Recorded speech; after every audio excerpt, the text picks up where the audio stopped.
this week. So next week I'll be speaking to you from Boston rather than from Yerushalayim. So great to be with you again. Great to see all your faces. And as you know, I've been sending these divrei Torah out to many people, but Israel has been a week ahead of the diaspora on Torah readings for the last month or two. I don't know who sets up that calendar of when we double up Torah readings and how we make that decision, but they could have caught them up together a couple of times already, and they seem to be dragging it out. So here in Israel at Parshat Shlach Lecha, but in the States we are in Bahalotcha. Today I said to Marilyn I'd like to add something to the text, and I went to the wrong parsha, realizing that I was following the Israeli custom, so I quickly changed it, and we are going to begin today with a text that wasn't planned, but one of my texts for Bahalotcha for this week's parsha in the diaspora, and something I'd like to share with you. So Marilyn, let's have it, and we'll begin with this text on the wandering in the wilderness. Let me say a little bit first about the book of Bamidbar, the book of Numbers, which we're in now, and that is that this is a book of wandering through the wilderness. And somewhere in one of these divrei Torah, I say this is really the wilderness of the relationship between God and Israel as well, because there's a constant pattern of their rebelling, God's becoming infuriated, Moses trying to calm things down, and it's not an easy book to read. There are a lot of times when God whacks Israelites with a plague or something, and times when Moses doesn't succeed in mitigating divine anger, and it's not a God who is easy to be associated with. This God of Bamidbar. So you have to say that this is really a wilderness in the relationship, and in the dynamics of a religious life, I would say there are such moments. There are such moments when you really are in the wilderness. So during this travel, this is now the week before we're going to extend the year in the wilderness to 40 years. It says, "Va'aron brit Adonai nosea lifnehem shloshet yamim latur lehem menucha." The ark of Hashem's covenant traveled 3 days ahead of them, to give them a place to rest. Does that mean they took the ark, which contained the tablets, and put it out 3 days ahead of the people? That seems like a rather strange thing to do. Wouldn't the ark be terribly vulnerable in that situation? And so Rashi quotes a midrash, which I hadn't known until I looked at it, that this was a special ark that was used in battle, and it contained the broken tablets. So they didn't want to risk the whole tablets, I guess. They sent out the broken tablets. They had two arks, an ark at the center of the cult, which was very much protected. We read about how the Levites covered it every time they traveled, and nobody was able to look at it. And it stayed inside the Holy of Holies. And then there's this other ark, which is the battle ark, which contains the broken tablets, because this is building on an earlier rabbinic statement that says, "Luchot v'shivrei luchot munachim hayu ba'aron." Both the whole and broken tablets were in the ark. I must tell you the context in which the Talmud says that, because it's very beautiful. It says, "Be respectful of an older person who has forgotten, who was a sage, but has forgotten his teaching, because both whole and broken tablets were in the ark." So the old person, maybe the Alzheimer's sufferer, the person who's forgetting things, the person who can no longer teach the way he once did, you say he's like the broken tablets, that he too is in the ark. It's very beautiful expression of respect for the aged. But here the broken tablets go out ahead of them. So this intrigues me. I like to say that the broken tablets, I think, were saved for our generation, or for generations like ours, because we have trouble learning from whole tablets. For me, I think my problem with orthodoxy is the same problem I would have with being an Orthodox Marxist or an Orthodox Freudian or an Orthodox Jungian or an Orthodox Hegelian. The idea that there's a grand system of truth that has all the answers, and you can look up the answers and can answer any objection that's raised. Something's wrong with that for me. I just don't know truth that way. It seems to me for us, Truth comes in small packages. So the influence of both existentialism and postmodernism tell us that grand systems of truth are not what we can operate with, and that we immediately become suspicious of them, try to poke holes in them. So truth comes in fragments, in small pieces, and we try to put them together. We take those broken tablets like pieces of a jigsaw puzzle. Do we have all the pieces or not? I don't know. We have to put them together and see if they work. And they may not fit together the same way today that they fit together 10 years ago for us, those fragments. So here, every place they went, every battle that they fought, they had the broken tablets out there before them. All their journeys were about following the broken tablets, the grand truths that had been shattered. Now, I think I may have told you once why the tablets were broken. There's a wonderful comment by an early 20th century rabbi in Latvia, the Meshech Chochmah, who says that the tablets were broken because Moses comes down the mountain carrying the tablets, and he sees the people dancing around the golden calf. And he says, oh my God, they're idolaters. Think of what they'll do with these if they ever get them. And he throws them down and smashes them. You see, they will make an idol of these two. They'll make an idol of the Torah. And so I have to break the tablets. Now, perhaps they, like us, could no longer relate to the perfection projected from and demanded by the whole tablets. They could only trust the broken fragments. So when they went out into battle, when things were really on the line, the broken tablets were a better guide than the whole tablets. It's very interesting. It's not just they didn't want to risk the whole tablets, it's that they needed to follow the broken ones. And so I bring it back to us. In our own battle for the relevance and survival of Judaism as we wander through the postmodern wilderness, we too can only follow the ark with the broken tablets. We once thought that we knew the whole truth, enough to provide answers for all our questions. But that proved not to be the case.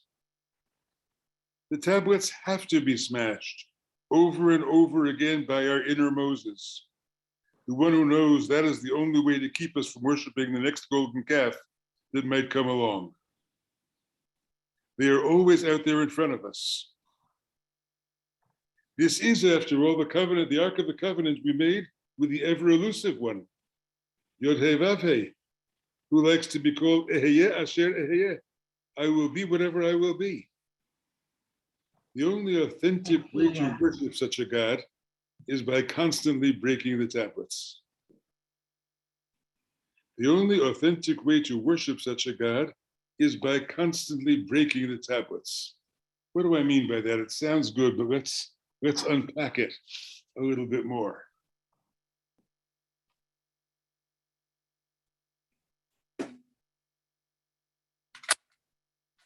It means that, in the sense that Martin Buber liked to talk about, the divine is present in the moment. It's present in this moment. And this moment is unique. And therefore, to try to impose the whole tablets of the past on this moment is not to capture this moment, is not to leave room for this moment to be itself. The broken pieces of the tablets, we can pick up what works for us in this particular moment. In one moment, we might take one piece. In another moment, we might take another piece, or we might put the puzzle together in a little different way. It gives us a flexibility to reflect the uniqueness of the moment. When Ashrei, Psalm 145, says, B'chol yom avarcheka, I bless you every day, the Hasidic commentary I've seen says, well, every day I bless you differently. I bless you each day. Each day is a different blessing. Each day I have to approach God in a different way. Rabbi Nachman says the same thing around Ki ani yadati ki gadol Adonai, another verse in the Psalms. Ki ani yadati ki gadol Adonai. Why does it say ani yadati? I know that the Lord is great, but it could have just said, without the ani, I know that yadati is, I know that the Lord is great. What is ani yadati? He says, because only you know in this particular moment in which you exist. Even from today to tomorrow, you cannot tell yourself. because tomorrow you'll know God in a different way. Tomorrow will be a different day. So you might pick up a different piece of the tablets or read the tablets differently. So the broken tablets are to me the elusiveness of the divine is something I want to say another word about. I will be whatever I want to be. You will not catch me in a box. Just because I let you take the verb to be, hayahu ve'yeh, and make it into a noun, yud he vav he. Don't think you've got me in a nominal box. Don't think you've caught me. Don't think you understand me just because you have a noun for me. That name still means elusiveness. Yud he vav he can be conjugated right back into a verb and be I will be whatever I will be. The divine is the utterly elusive, and that's why we don't. That's why we don't have statues, because statues concretize. Think of those great stone Buddhas of Japan, or those Buddhists, those huge Buddhist statues that the terrorists in Afghanistan destroyed a few years ago. Those great standing pictures of divinity, how static they are. Whereas Yud He Vav He is ever elusive. It's elusive, and yet the human mind is constructed in such a way that we catch a quick glimpse of it. We can peer through and see it, but only in that very elusive way. We wander through the wilderness on our way to the promised land. Leading us are pieces of the broken tablets, ever reminding us of how much we do not know. We rejoice in the honesty of that truth and are proud to follow it. The honesty of that truth.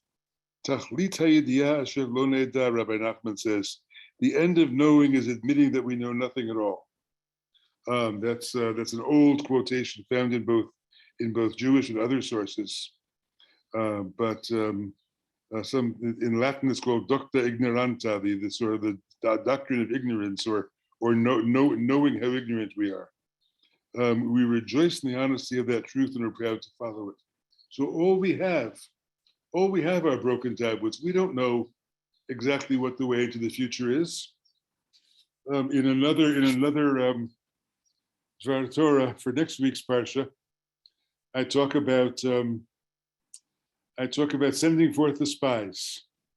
You remember Moses sends forth the 12 spies, of course, and 10 of them come back and say, "Hey, there are giants in that country, and we were like grasshoppers in their eyes, and we can't fight them." And only Caleb and Joshua encourage the people, and they don't deny the reality, but they say we can do it. But those 10 spies are people who see the challenges and are afraid. I say there, who are the spies we send forth to look toward our promised land? What's our promised land? The future of the Jews and Judaism. What do we want to see? What clusters of grapes do we want to bring them back? Maybe the Israel-Palestine peace treaty. Yes, maybe a different kind of value system in the Jewish community, one that really values learning more than money, and other kinds of things like that. But we send forth the spies. We send forth are called demographers, and they come back and say, "Oh, there are giants in the land. There are giants in the land. Assimilation and intermarriage, and we can't defeat them." And we need some Joshuas and Calebs who can say, "Yes, we've been around for a long time. We faced worse than that, and it's very bad, and we can do it." And encouraging a future. So this image of ourselves too wandering through the wilderness, not knowing exactly where we're going, having broken tablets, but being satisfied with broken tablets, saying, "Yes, broken tablets are what work for us. That's as whole as we get, and we'll put them together. We'll put those fragments together in our own ways, and in multiple ways, and that will be enough. We'll figure out where we're going from those broken tablets, because the whole ones just don't work for us. in the world in which we live. So let's see where you want to go with that.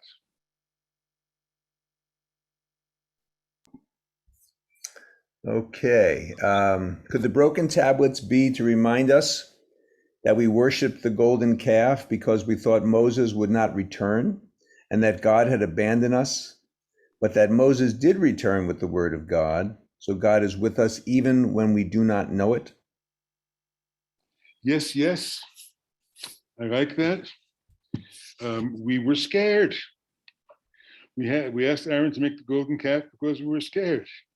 These two stories of Israel's fear and then God's anger and Moses arguing God down and not destroying the people, the story of the golden calf and the story of the tribes of 12 spies have an awful lot in common.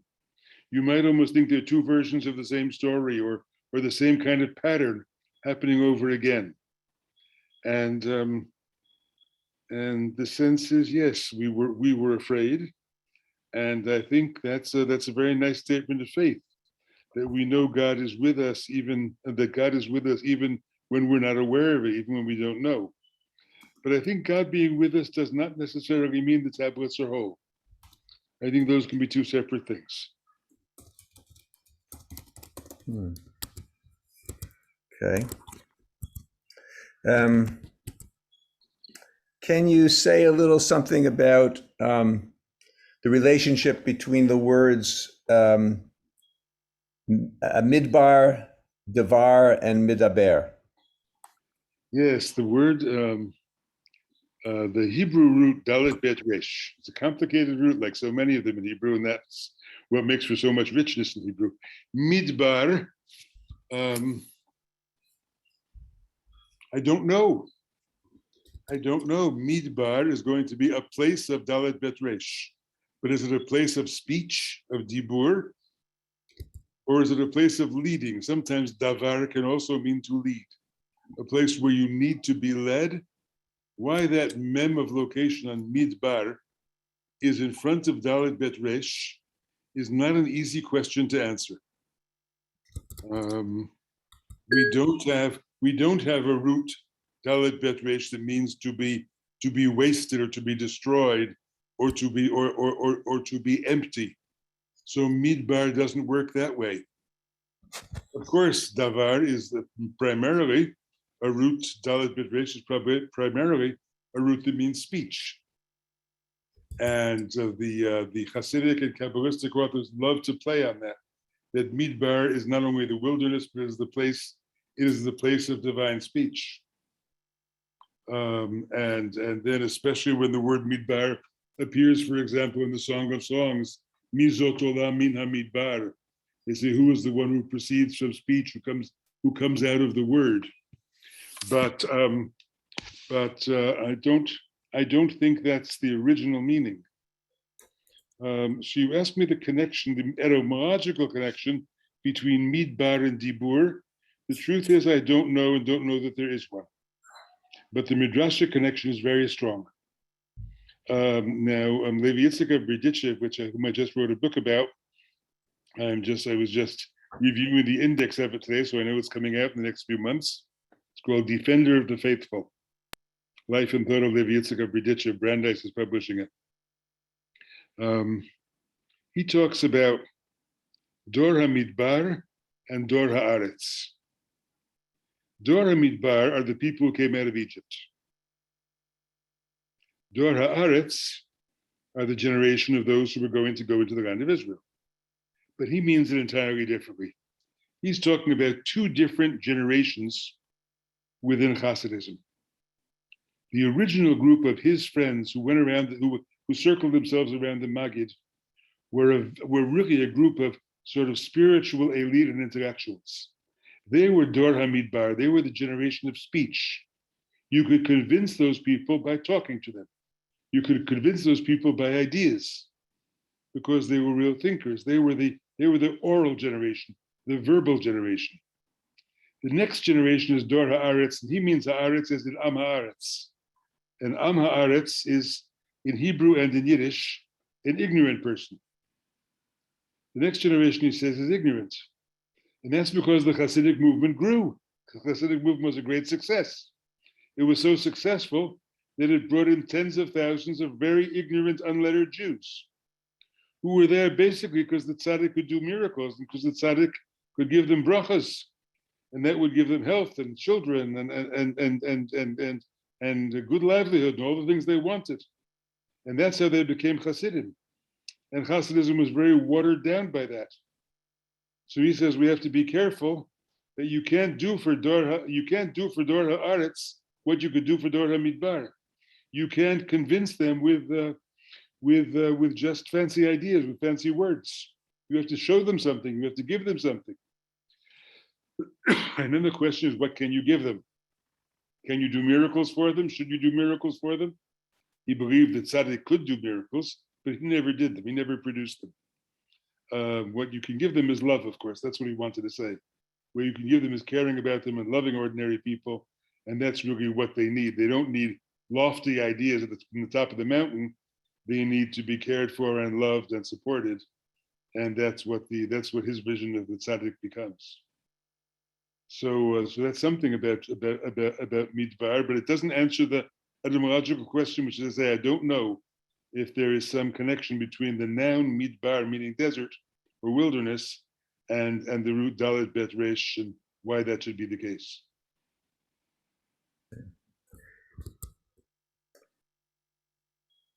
Got anything else for us? Yeah, absolutely.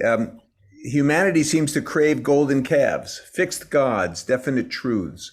Are you sure we're different? Who is this we that likes being broken? I imagine you could make an idol out of broken pieces too. Yes, you'd probably gold plate each one, and so on. And yes, humanity makes idols, and we certainly live in a very idolatrous society, which has nothing to do with other religions or nothing to do with direct objects of worship, but our idolization of celebrities and of wealthy people and of sports figures and I think our idolization of youth and beauty in our culture. I think we live in a deeply idolatrous culture, and we have gods that have taken the place of God. And when the Baal Shem Tov says, "Bisartem v'abartem Elohim acherim," in the Shema, you will turn aside when you turn aside and worship other gods. He says, as soon as you turn aside from the one, you are worshiping other gods. Miyad v'sartem v'abartem Elohim acherim. In other words, you're always worshiping something. So therefore, I like to say, and I hear your challenge, I like to say, there's something about keeping it loose that helps. Recognizing the elusiveness of God. Recognizing that we don't have God in a box. Recognizing that we are talking about something that's beyond language. We're talking about something that you can't quite put into words. A sense of what reality is and an experience of contact with that reality that is very hard to articulate. And so we can articulate it, I think, in fragments of insight, in fragments of expression, and in temporary formulations that may work today and may need to be replaced tomorrow. And that's what I mean by broken tablets.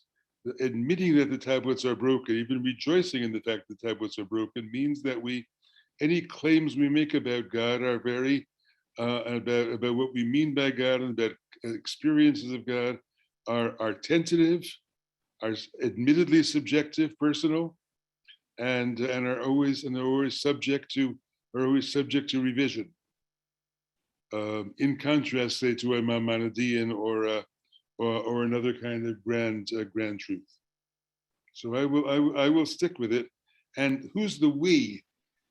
Who's the we, fella?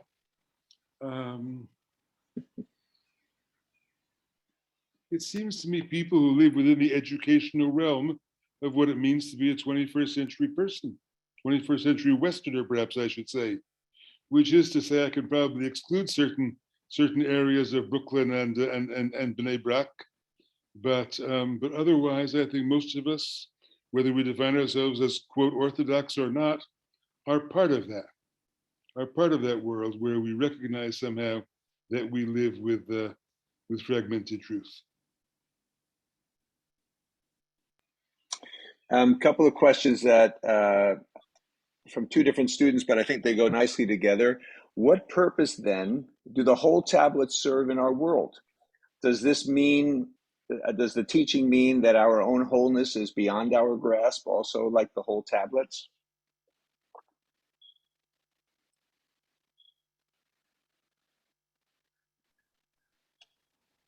I think there's a memory of whole tablets. There was a time in the past when we thought we had them, and it's good to know that. And perhaps there's an idealized future. Perhaps there's an idealized future when the fragments will be put together in a more whole way. I'm not sure about the latter. I'm not sure if we won't have to smash them again. I'm not sure if another generation won't come along and say, "What whole tablets?" But I do think we have that in our past, and to look back at it and say, in what ways was it good, in what ways was it bad? What can we learn from prior generations that thought they had the whole tablets? I think there's a beauty to the settled way of life they had, and I think there's a repressiveness when they had to squeeze people into admitting and proclaiming that they believed in the whole tablets when they really didn't, or were struggling hard against them. I think I told you that this time in Israel, I'm working with a group of refugees from the ultra-Orthodox community, people coming out of Mea Sharim and Bnei Brak and so on. We had about 40 or 50 of them all night here for a Tikkun Leil Shavuot, and the stories they tell of the damage done in trying to make them fit the mold, and the pain they suffered in being forced into the mold of yes, I believe it just the way it says, is something I've been very especially aware of in this particular trip because of working with those people. Now, of course, that's in the recent world, but I think even in the past, there were probably people who even beyond Spinoza, there were people who paid the price for the very strict conformity of the whole tablet society. So I think knowing they were there, being able to see them, and reflect on the difference between us and them is probably a good thing. Do the pieces of the tablets represent the imperfections of our world and acceptance of them? Love the pieces as much as the whole? A lot of good questions tonight. I'm glad I added this one. Yes, fragmented world. How about the pieces of our broken hearts? Broken tablets also, to me, somehow represent the broken heart. And the fact that we too sometimes have to piece ourselves together and work at that healing, which never becomes quite perfect. So I think, yes, we do live in a very fragmented world, fragmented notions of truth. You are probably all following the January 6th hearings more than I am here. I'm just getting the summary in the New York Times online, but you're probably watching them, and you know how badly fragmented our society is, and living here in Israel, watching the coalition about to fall apart again and again and again, and just being saved, or maybe being saved, or maybe not. Both it happens in both of these countries right now are very fragmented places. I don't know if the broken tablets necessarily represent that, but I think they say it says something about the times in which we live. Referring to last week's teachings, carrying the Mishkan with us. Let me restate that. Referring to last week's teachings, carrying the Mishkan with us, is it not easier to carry broken tablets? more, but smaller pieces. Yes, but they still carried the Mishkan, remember. This was out in front of them in that extra ark. But the other ark with the whole tablets and all the pieces of the Mishkan that were taken down and carried by various groups of Levites, those were all there. So this wasn't instead of. And I think that's important too. Shall we move on to the next one? What do you say? Sure. Sure. Absolutely. Okay. There's a couple more questions, but yes, of course. Maybe we'll come back to them at the end. If we have time, we'll come back to them at the end. Okay. All right, so now we are in Parshat Vayik. Now let's move on to the next one. We'll come back to this one. Marilyn, move down to the next text, Tzav, because that's more introductory to the book of Vayikra. So we're in Parshat Tzav. Happens to be my bar mitzvah parsha, and the Parshat Tzav is the second section in the book of Vayikra, in the book of Leviticus, and the text begins Zot Torah ha'olah hi ha'olah. Let's go down to the English. This is the teaching. Literally, it means this is the teaching about the burnt offering. The olah is the holy consumed offering. But we're reading it differently. This is the teaching about the rising up. Zot Torah olah. This is the teaching about ascending. It is she who rises. It is she who ascends. For those who know Hebrew, look at it again. Zot Torah olah. Hi ha'olah. This is the teaching about ascending, about rising up. It is she who ascends. Here in Sefer Vayikra, we are in the heart of Torah as a guide to the devotional life. We have only to learn to read it that way. I want to say that I'm indebted to my old and dear friend, Rabbi Nehemiah Poland, for some of this insight. He's been teaching Vayikra for many years at Hebrew College, and he understands that it's not accidental that Vayikra is the heart of the Torah, is the middle book of the 5 books, that everything leads up to Vayikra. In Vayikra, you enter into the Mishkan, and that's the Mishkan of the heart. That's the Mishkan within the person. Remember, in Shmot, we have the Exodus from Egypt and the giving of the Torah, and then all these chapters devoted, 4 parshas devoted to the building of the Mishkan. And now, once we're in Vayikra, we're inside the Mishkan and living out the life of the Mishkan. But the Mishkan is a collective symbol for something that exists in the heart of the individual. Thus, in Exodus 25, it says, "V'asuli mikdash v'shachanti b'tocham." Let them make me a holy place, and I will dwell within them. They translated b'tocham as within them, not in their midst. And so everybody has a Mishkan in his heart. And that's when you read it that way, then Vayikra becomes a guide to the devotional life. A few hints will already be familiar. The tent of meeting is our inner place, containing our Holy of Holies. The altar is that of the heart. The fire that burns on it is that of love and devotion. Hitlahavut in Hebrew. In the days when sacrifices were the way of worship, it was clear that the fire on the altar seemed to rise, flames and smoke reaching upward. Remember, God is in the sky. You want to reach God. The flame of your fire, the smoke goes upward. It's as though it's reaching heaven, disappears into the sky, reaching heaven. Altars were built on high places in order to begin that rising from a point closer to the heavens. But here the phrasing hints that it is not the fire itself that rises. Devotion enables the soul or Shekhinah within us to rise, joining to the one that is her source. So hi ha'olah.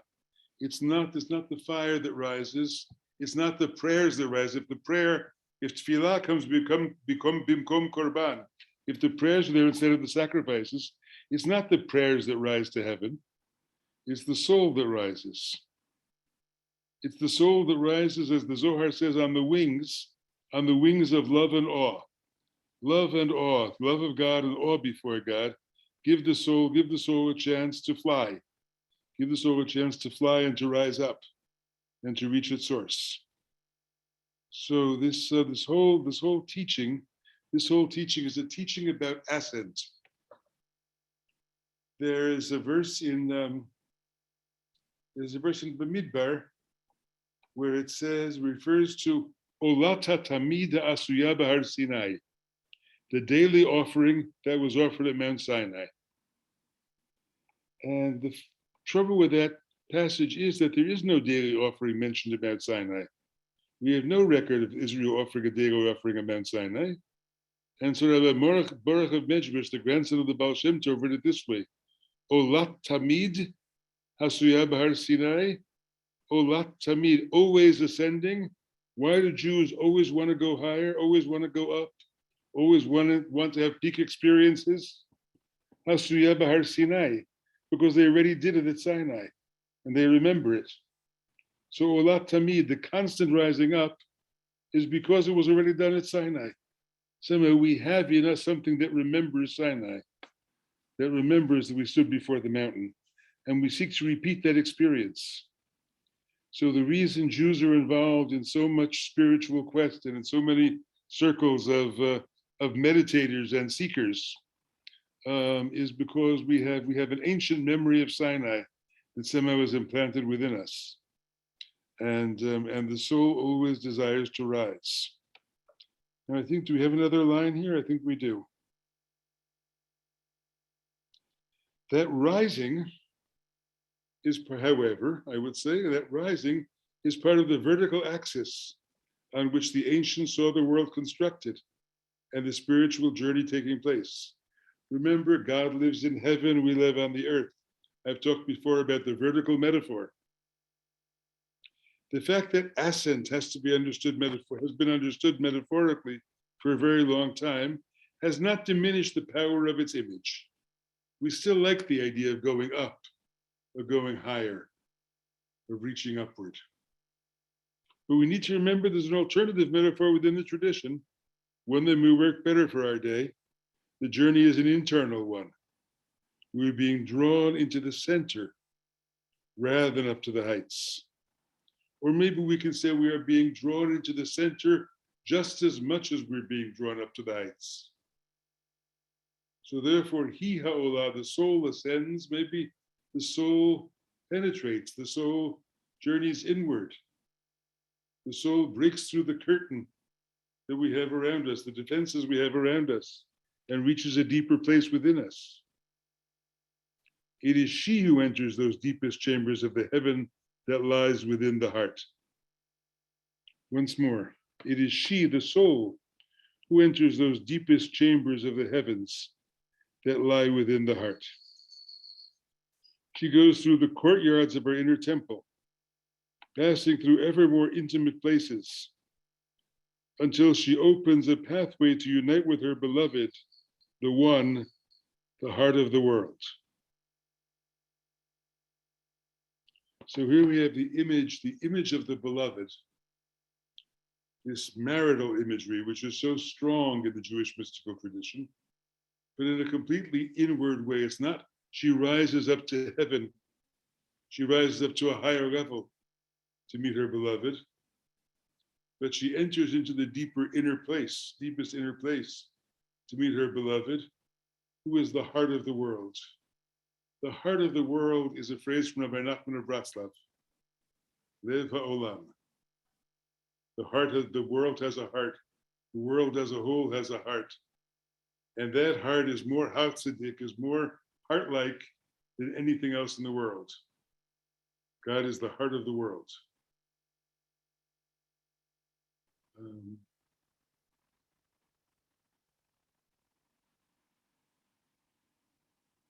This is a view of religion which goes well with a kind of Jungian psychology, you might say, because we are lifting veils of unconsciousness and penetrating beyond the self into the realm of what Jung calls the collective unconscious. There are forces within the mind that are universal. We can't quite bring them to consciousness because they're subliminal forces, or they're forces that structure the mind, structure our way of thinking and our way of imagining and seeing and dreaming in ways that are prior to our consciousness. But we travel through that territory to get to the place where they're all one, where there's nothing but the heart of the world. So the soul makes the journey inward to unite with her beloved.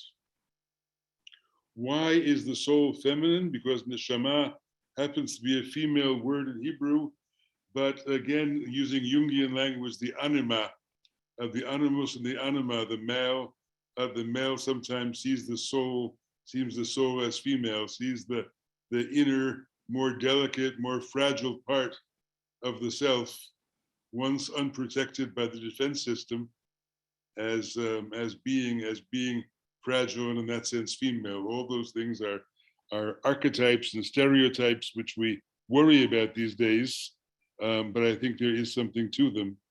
And so I offer it with a bit of apology, but still think there's a truth there that we can't ignore. So so I want to say this is all when I talk about the devotional life. That's a phrase you hear me use quite a bit, and you don't hear it an awful lot in Jewish circles. You might hear it more in Catholic monastic circles than you do in Jewish, or in some other spiritual seeker circles. But I mean that both the sacrificial system and the verbal prayer system are there for the same purpose, and that is to cultivate an inward spirituality in the person and in the community. That's the purpose of the whole system, to awaken the heart to divine presence.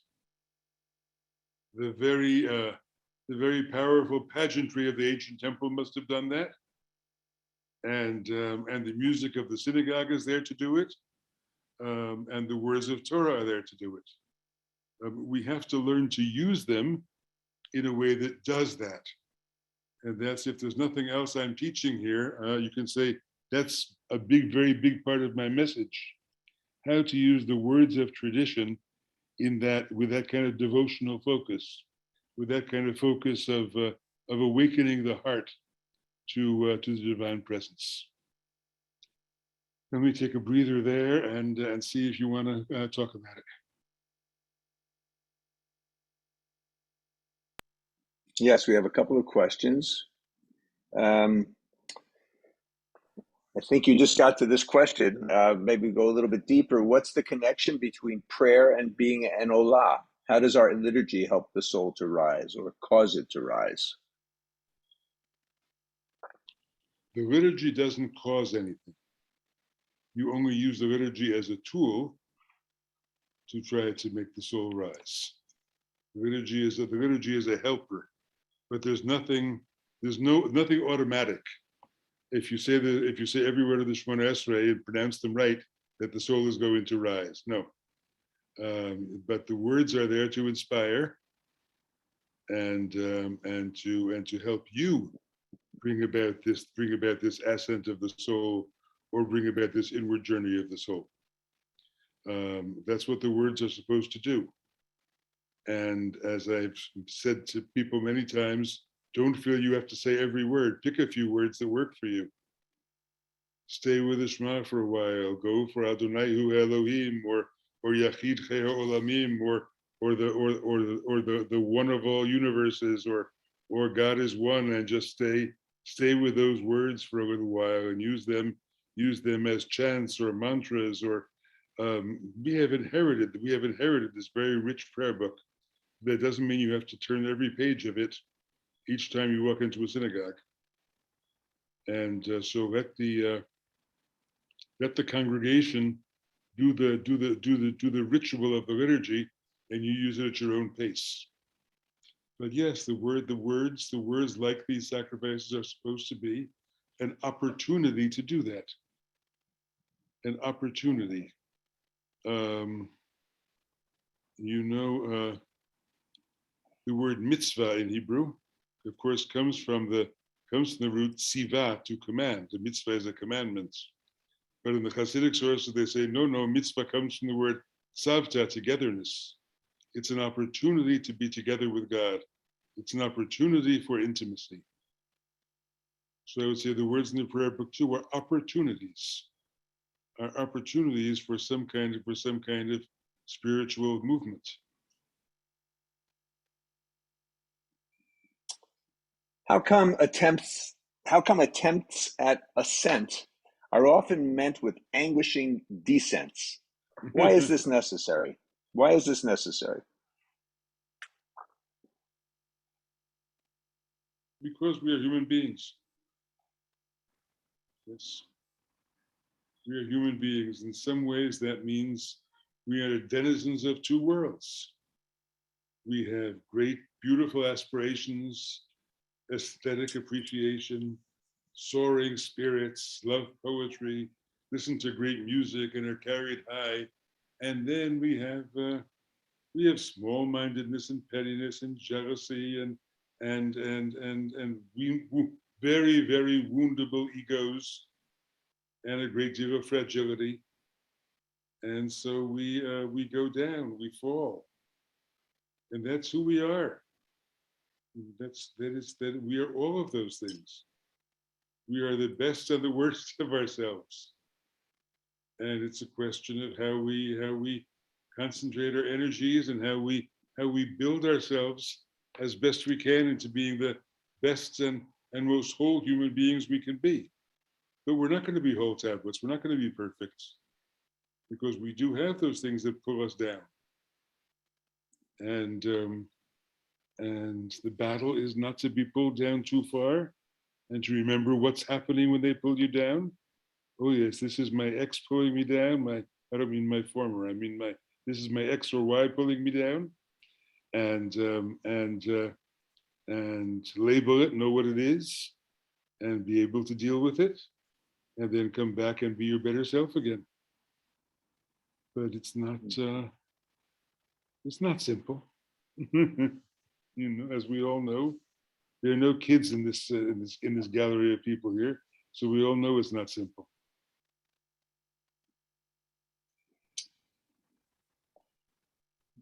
My question is regarding Shekhinah, the word Shekhinah. You seem to describe her as fragile or soft, and yet by reading and studying Kabbalah, I've come to think of Shekhinah as strong, solid, a force. Is Shekhinah oxymoronic?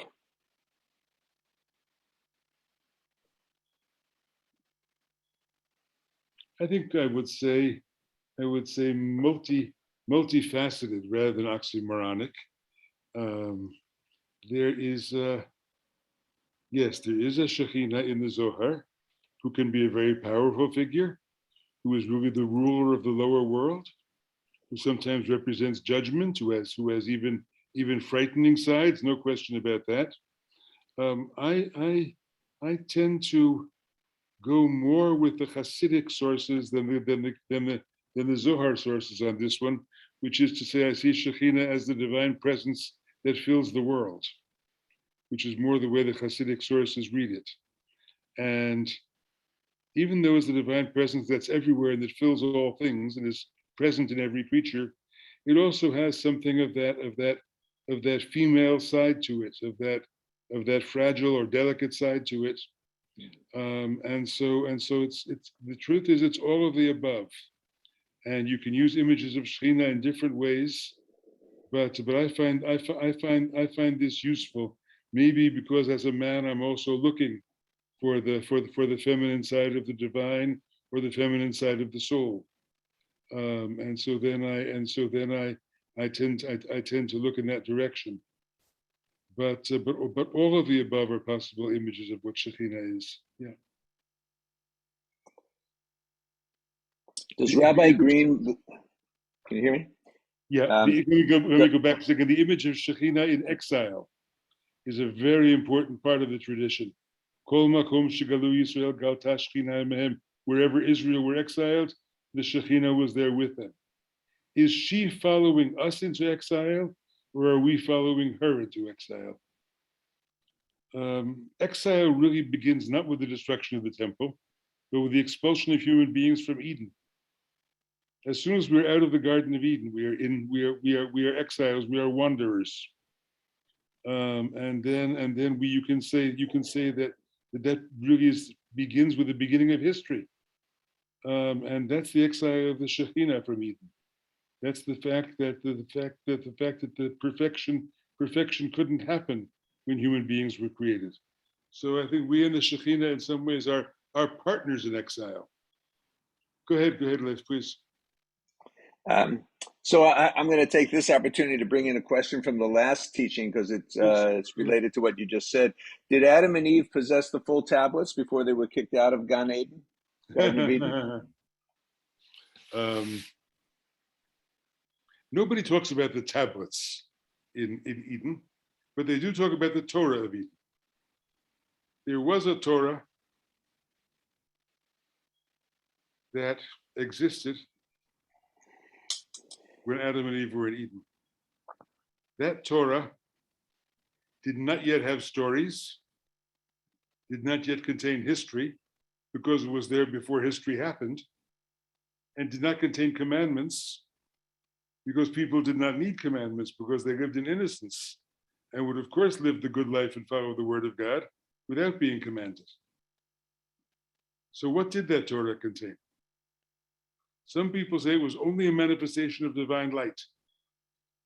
You remember when God created the light of the first day, God saw that it would not work, and so he hid the light in the Torah. So the Torah is a container of divine light. But some say that light had already manifested itself in letters.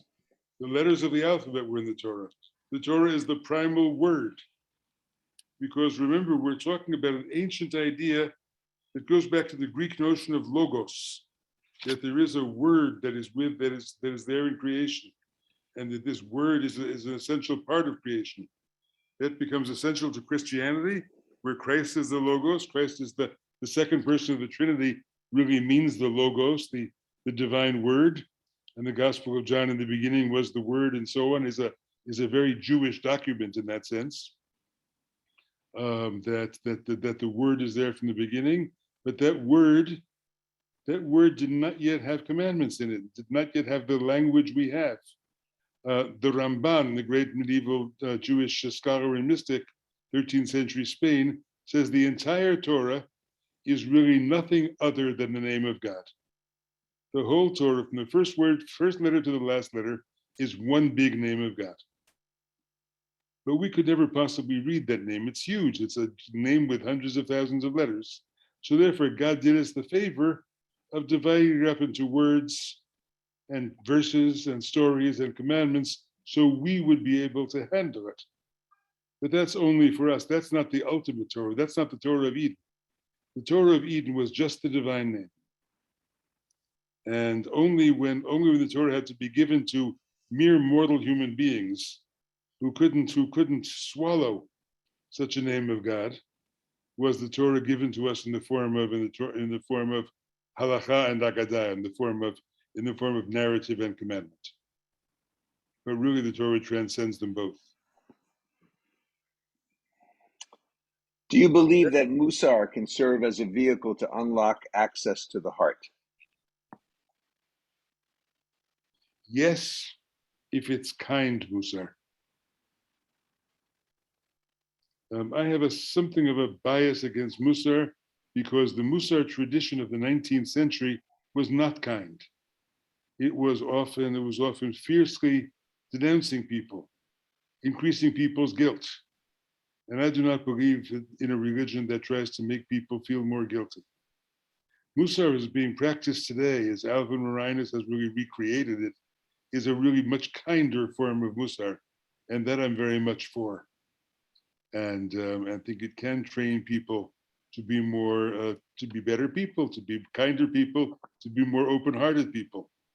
So I think there's value in it, but always remember that it must be done with kindness and with caring for people and encouraging people, building people up rather than tearing people down.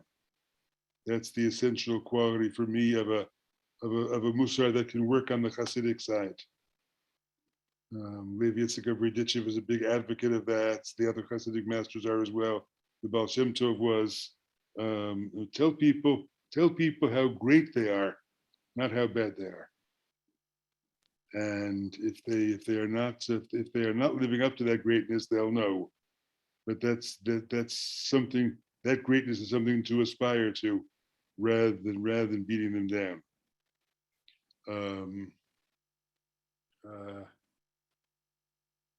Levi Yitzchak has a beautiful comment on that, on the verse in the Song of Songs, Shchora ani v'na'ava, Bnot Yerushalayim, I am black and beautiful, O daughters of Jerusalem, Kiohalei Kedar Kiryot Shlomo, like the tents of Kedar, the curtains of Solomon. The tents of Kedar are like Bedouin tents. And he said, and the verse then goes on to say, Sheshazafatni Hashamesh. The reason why I am dark is because the sun has darkened me. It's not because I consider myself black with sin, dark with sin, shameful, have to hide.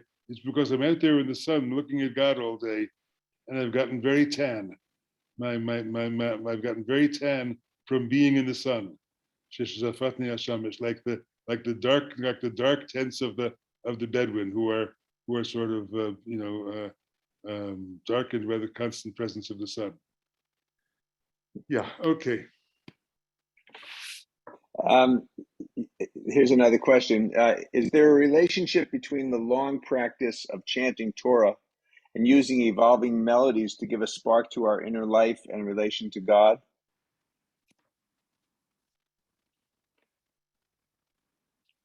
Of course. Music does that. And whether it's the music of liturgical music, like we listened to on the way in here today, Nishmat Kol Chai, the beautiful rendition by Joey Weissenberg, that's becoming familiar to us, or the chanting of Torah. And here in Israel, of course, I hear it chanted often in the Sephardic version, and that can be very beautiful too, in an entirely different way from the Ashkenazic.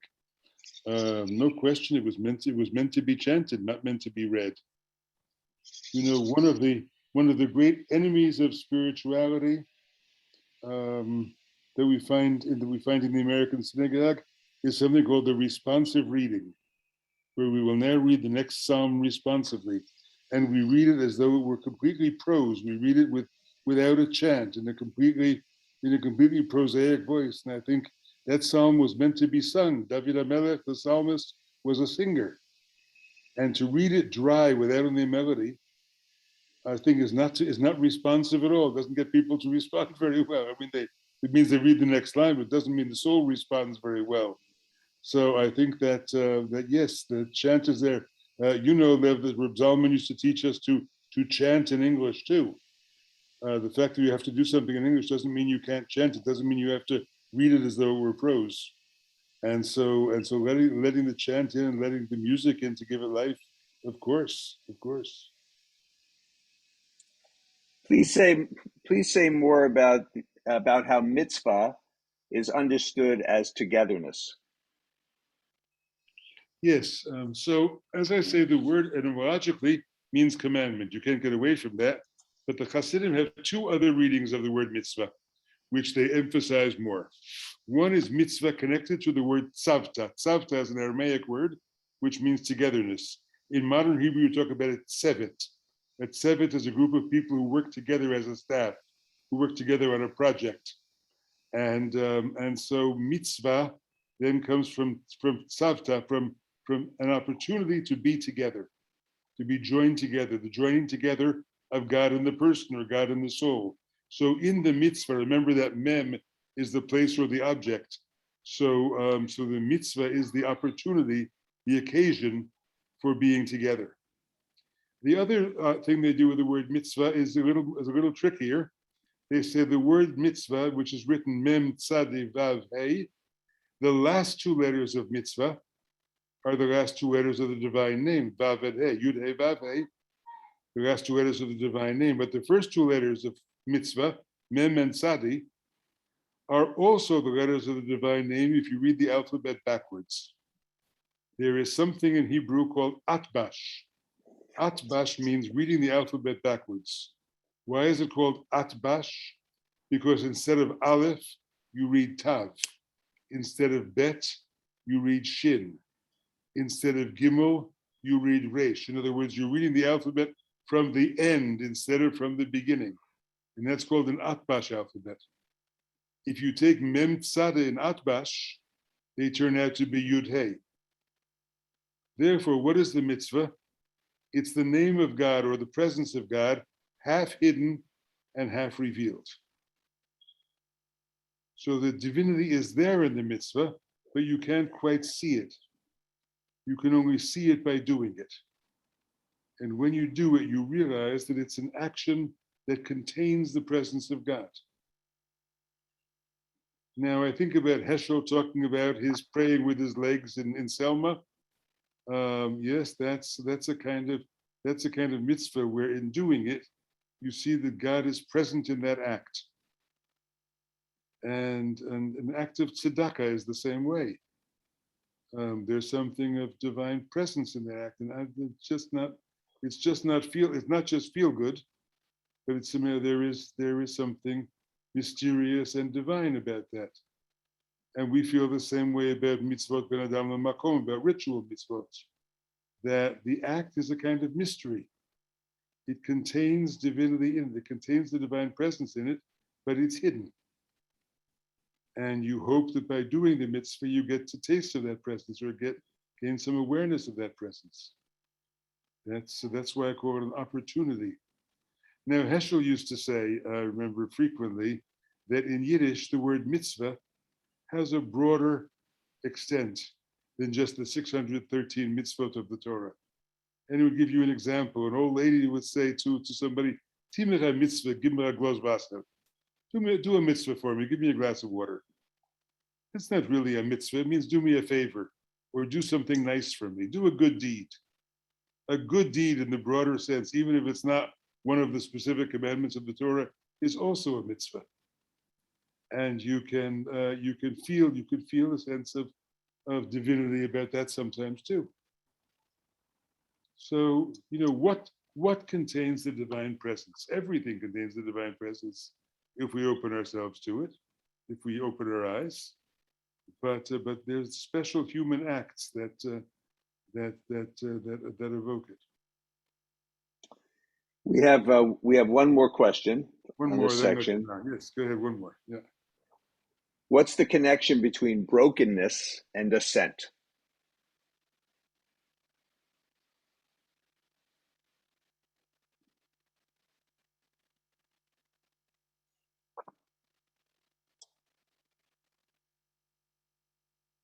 The Kotzker Rebbe is famous for saying, "Nicht du as a ganze Sach wie a broken hearts." There's nothing as whole as a broken heart.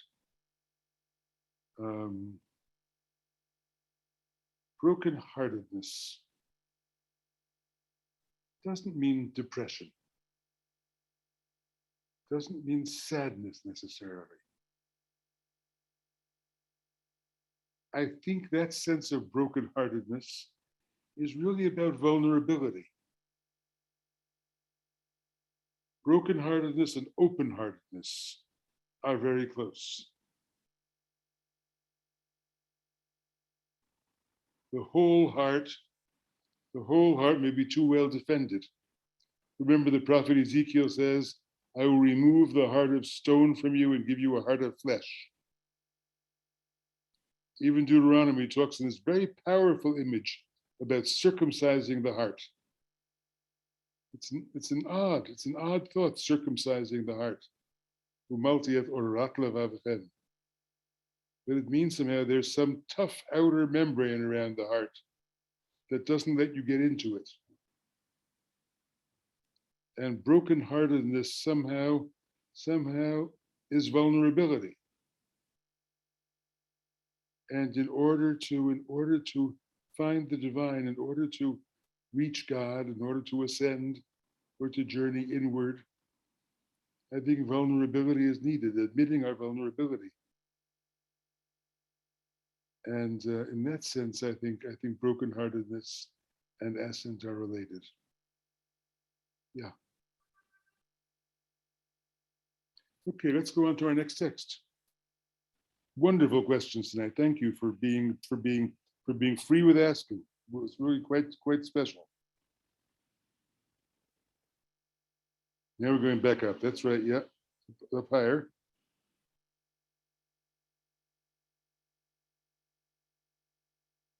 Okay, go to the Hebrew first. It says, it is in Parshat Vayikra, V'chol korban minchatcha b'melach timlach, v'lo tashbit melach brit Elohecha.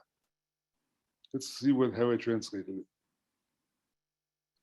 Every sacrifice, every gift should be salted. Every sacrifice has to be salted.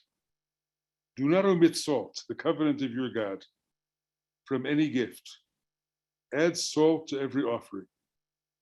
Well, of course, you can say they salted the sacrifices, maybe to preserve them a little bit because they had no refrigeration. They were in the hot wilderness. They were in Sinai, which is a very hot place. I imagine that the salting of meat to remove blood from it comes from these early commandments. But it's called a covenant. Do not omit salt, the covenant of your God. V'lo tashbit melach brit Elohecha. To what covenant does this refer? Is there really a covenant of salt? Remember a covenant of salt anywhere? Lot's wife turns into a pillar of salt, but there's no covenant there. And the covenant we have the covenant with Noah, the rainbow, and the covenant with Abraham. There's no salt there.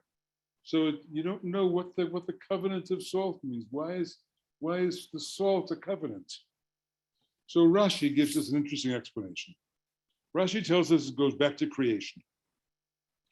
On the second day, God made the firmament and divided the waters. Remember today's Monday. So Monday morning at the end of davening, I say, Vayomer Elohim, Yirakia b'toch hamayim. Let there be a firmament among the waters, and separate the lower waters from the upper waters.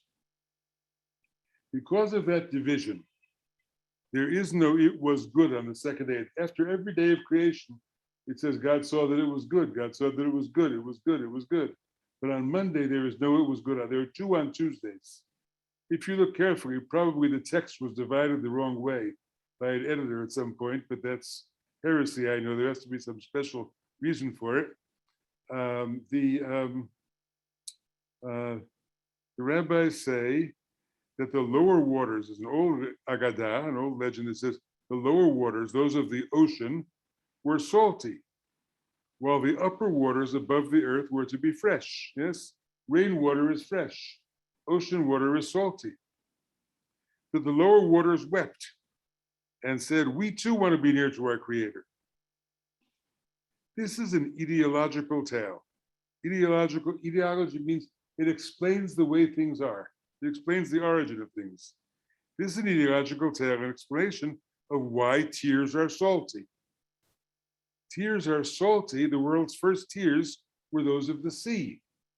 So tears taste salty because when you cry, you are repeating something of the lower waters who cried when they were separated from God, when they were far from God. The upper waters were going to be in the heavens. They're going to be in rain clouds. They're going to be near God in the sky.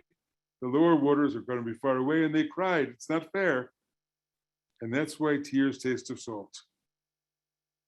God recognized the injustice done to the lower waters, like that done to the moon in the famous Talmudic tale, where God says the waning of the moon is not fair.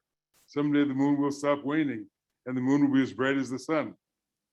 And that is why he could not say that day was good, because he did something that was unfair. He wounded the lower waters. He had to have the firmament to separate, but nevertheless, somebody got hurt by it. He then promised them that one day their time would come. Their salt would be offered on the altar. In that way, they too would have a chance to become near. So the salt of the covenant, the salt is the covenant God made with the waters, that one day they would get their chance and they would be brought near to God on the altar. Every human tear partakes of those original tears of lower waters. The lowly of this world, those who are in the lower waters division, the tachtonim, all want a chance. They too want to be close to their Creator. Carry the salt of their tears with you in each offering you give in prayer. You think about the poor, you think about the people in in very poor, deprived places. Think of all the hunger that's existing in the world today because of this terrible war going on, or exacerbated by this terrible war going on. So there are a lot of tears, but they partake of the tears of lower waters, the injustice of why they are separated, why they are kept far away.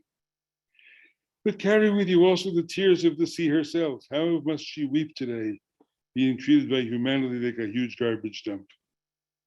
The tears of the sea are very real in that way too. So there is something to remember in sort of these two tales, the tales of the salty sea and its tears, and the tale of the moon who is diminished and says to God, that's unfair. And God says, bring an atonement for me every Rosh Chodesh because I have committed the sin of diminishing the moon. Those two tales become tales of, you might say, God's original sin, or the imperfection of the created world. There is a flaw in the created world. There's an essential injustice. The sea suffered unfairly, and the moon suffered unfairly. Now, it won't escape some of you, I hope, that both of those are classic feminine symbols, the sea and the moon. They're both things about which traditionally we said she. So there is something buried here, I would say, that indicates a recognition within the tradition that women are treated unfairly, that women are the subjugated half of humanity. It's the female ocean who is crying because she's kept far away. It's the moon who complains because she has to wax and wane every month. And I think there is a hint there that they recognized the unfairness of a male-dominated society.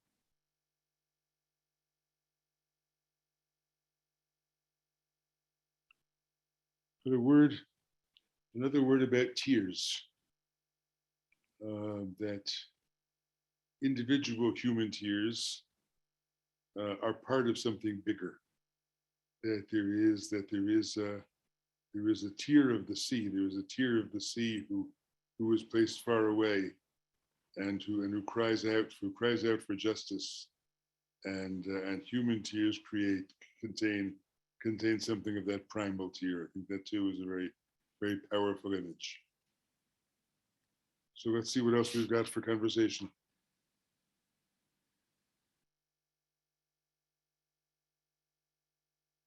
You're muted, Lev, you're muted. Thank you. Regarding the garbage dump, the sea Yes. being a garbage dump, can you say more about how you see a message within Torah that might arouse us to care for the planet and to be concerned for future generations? Yes. It begins in the first word of Genesis 1. We live in a created world. I think that is the essential language of Western religion. Judaism, Christianity, Islam, we all have it. That's the essential language of Western religion for responsibility to the universe. The fact that we live in a created world means somehow that the divine presence is there in things, and that we have responsibility to notice the divine presence and respond to the what you can call the handiwork of God, or the divine presence, or the sparks of holiness that are there in the world. I think that's our language for talking about responsibility, and I think it's not accidental that the Torah begins with creation. I think that's the Torah's essential message. We live in a created world, and therefore we live in a world where holiness has to be found within the natural world, and that means at the same time responsibility for protecting the natural world, of which we are fully a part. So yes, I think that is a language that demands, that the Torah demands of us that we be involved in in caring for the world and protecting and saving the world.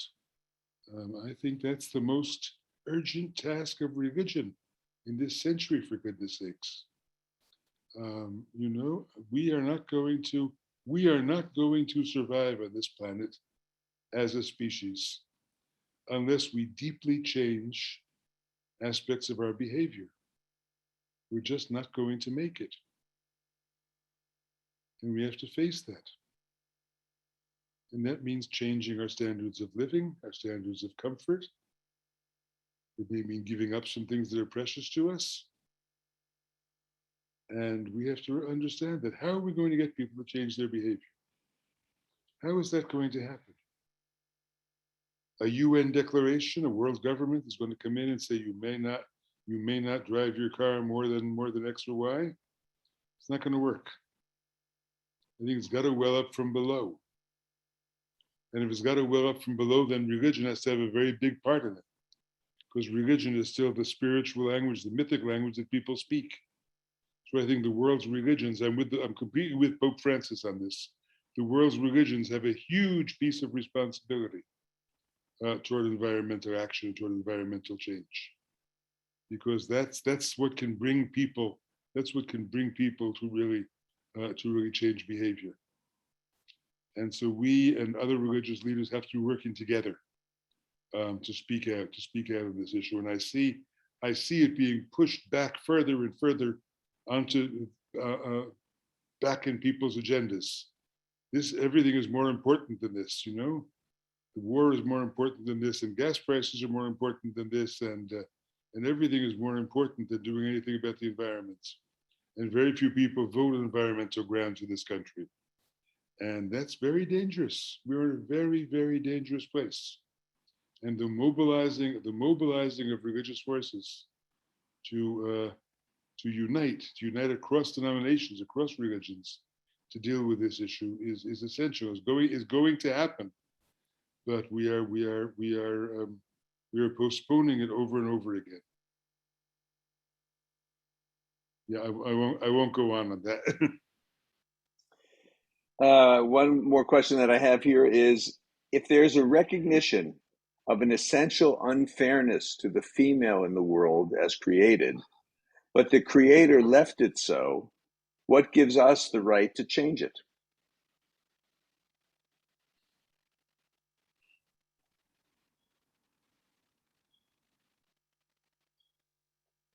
I might point out that comes from a woman.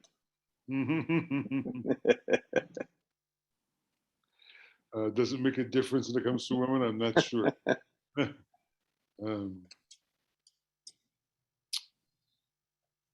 God created very wealthy countries like the United States, tremendous resources. And God created very poor countries.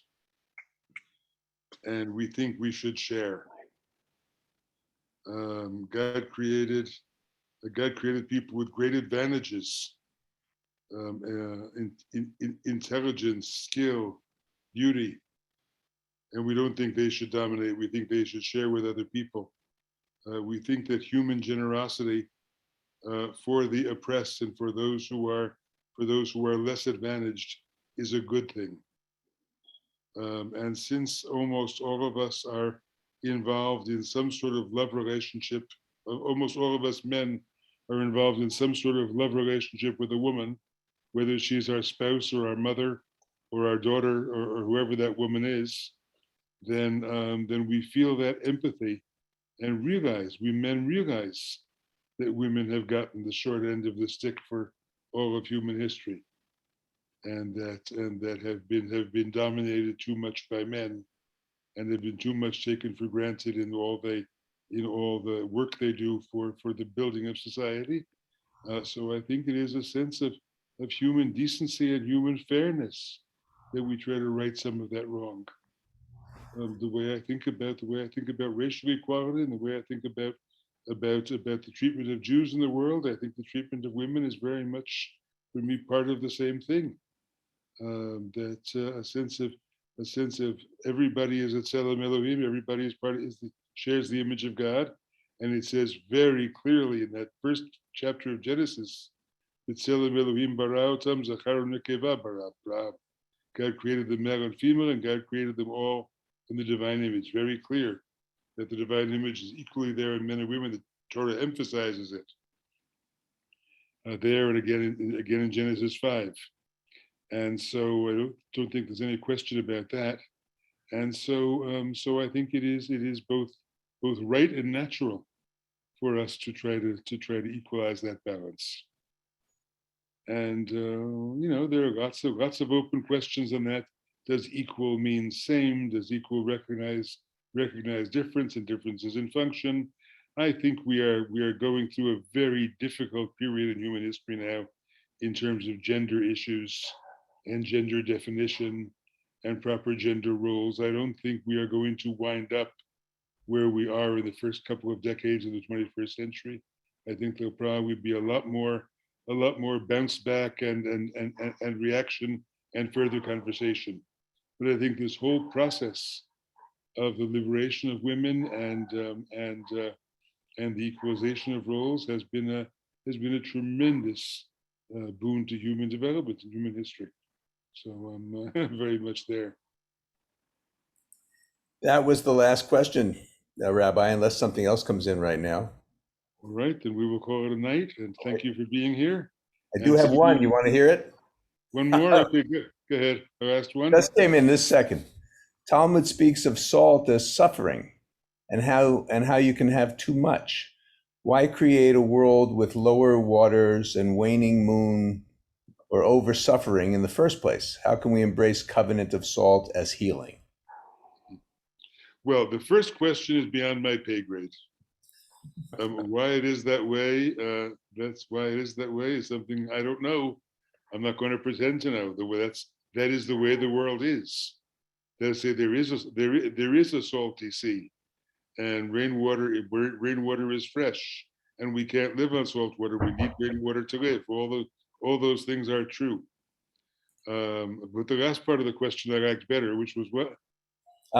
How can we embrace a covenant of salt as healing? Yes, I think that's what it is. There are essential injustices in this world. There are essential pieces of unfairness, and it is our job. I think it's our covenantal job to heal them, to help to heal them. And this sign that this symbol that the salt, every piece of meat on the altar will be salted, was a way of saying that injustice is going to be rectified. I hereby, by commanding the sacrifice to be salted, is saying the lower waters are to be represented, that the salt is to be there on the altar, that there is a chance for them to come close to God, that they are not simply to accept their fate as being lower waters, but that they too will be uplifted and brought near to God in this ritual act. So I think that ritual act becomes a paradigm, like all rituals, that becomes a paradigm for us for the way we are to act in the world, which is to say rectifying injustices that are there. The fact that they are ancient and built in does not mean they don't need to be rectified. So let me leave it at that. Thank you all. See you next week for one more session. Take care. Thank you, Rabbi Green. Thanks everyone for being here. See you next week.